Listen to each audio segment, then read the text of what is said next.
Pakistani singer Nazia Hasan का disco दीवाने जिसने नौजवान नस्ल को दीवाना बना डाला। ये सुंदर बदन, ये चंचल दहन किसी और का नहीं, नाज़िया हसन का था, जिनके गीत नौजवान नस्ल में बिजलियां भर रहे थे और वो भी इख्तियार होकर पॉप क्वीन बनकर गा रही थी डिस्को दीवाने हो डिस्को दीवाने।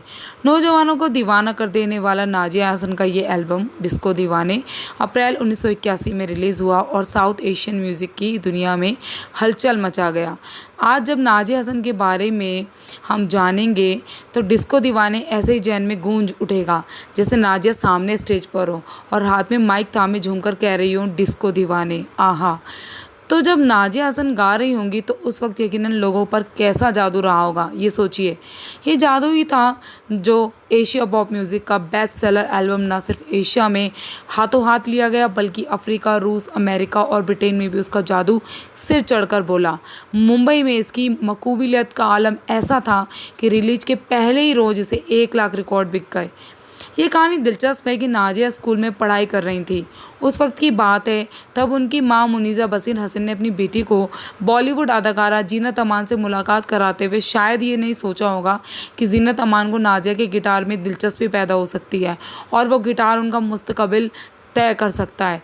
जीनत अमान लंदन में मुनीज़ा बसीर हसन के घर पहुंची थी। ड्राइंग रूम में रखे गिटार को देखकर पूछा, इसे कौन बजाता है? मुनीज़ा ने कहा, मेरे दोनों बच्चे नाज़िया और जोहेब संगीत में दिलचस्पी रखते हैं और वही इसको बजाते हैं। इत्तेफाक से नाज़िया घर पर थी। जीनत अमान ने उनसे इजरार किया तो नाज़िया ने गाना गाया। उनकी आवाज़ को सुनकर जीनत बहुत खुश हुई और बोली, नाज़िया बहुत अच्छा गाती है, उनकी आवाज़ जादुई है।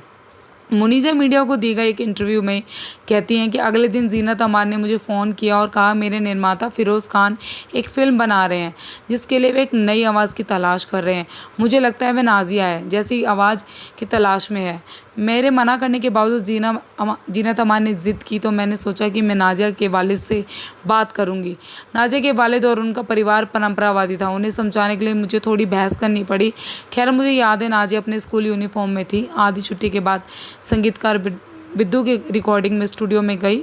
उसी दौरान उसने एक गाना रिकॉर्ड किया जिसके बोल थे, आप जैसा कोई मेरी ज़िंदगी में आए तो बात बन जाए।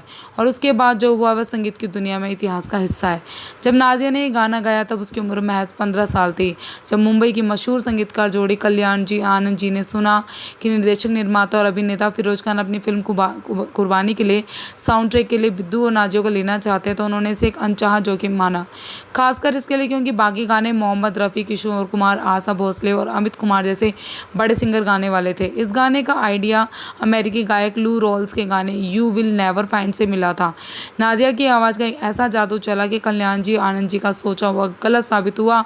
1980 में इस गाने के लिए बेस्ट फीमेल सिंगर का Filmfare award Nazia Hasan को मिला।